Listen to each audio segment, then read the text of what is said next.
Radio Raheem here with Michael Buffer, the voice of boxing, and also always the guy that's dressed better than me no matter how hard I try.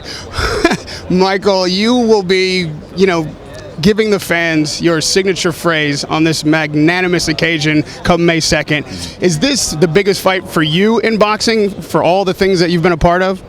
I've been a part of a lot of really great promotions and a lot of really big events, but at this point and up until May 2nd, I think we can all agree this is the biggest fight and the biggest promotion that I've ever seen.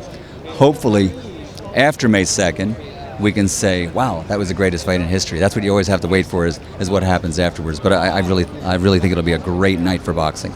There are a lot of journalists and analysts that, give the fans their perspective on fights and have seen so much, but you have maybe seen more than most of the most storied analysts out there. So when you look at this fight, I know that you're probably not going to be able to give us a prediction, but give us from side to side, Manny Pacquiao's strength, Floyd Mayweather's strength, based on your experience in boxing, how you see the fight shaping up.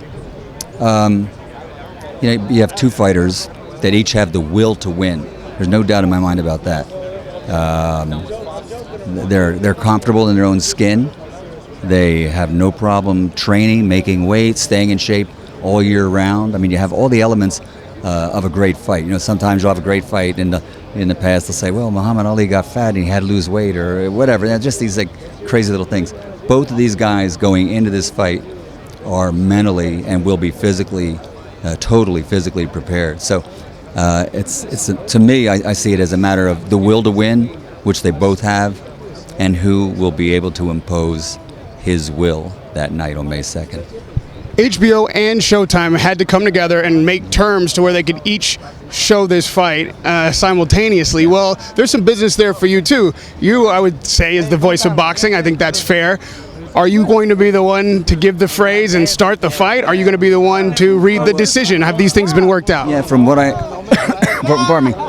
understand, there's a few other elements involved, but as a promoter who's worked for Top Rank for many years, I'm not an employee of HBO. I'll be there to introduce Manny Pacquiao, and Jimmy Lennon Jr., Hall of Fame announcer with Showtime, will be there for his network and introduce Manny Mayweather, who has a contract with Showtime. So we'll each do the introductions of the respective fighters, and the rest can just be worked out later. It's no problem. And lastly, Michael, there's a guy walking down right behind you that calls himself TBE. That's the best ever. I'm asking you, is he the best you've ever seen? The best ever? Yes. They call him Floyd Mayweather when they don't call him TBE, when he's not calling himself that. Yes, that guy. Well, of course, the greatest of all times would have to be the greatest of all times, Muhammad Ali. And Sugar Ray Robinson was pretty good in his day. So I think you finally decide who's the best when they retire, and then you look back. Just like this fight is going to be the biggest fight in history, but we won't know if it'll be the greatest fight in history until May 3rd, the day after. So we'll have to wait and see. But Floyd is a pretty damn good fighter. Never lost, pretty undefeated, and he plans on staying that way. So. Thank you, Michael Buffer. It's a pleasure to talk to you, just to hear your voice, and I will continue to strive to meet your standard of excellence in dress. Radio Raheem with Michael Buffer, the voice of boxing.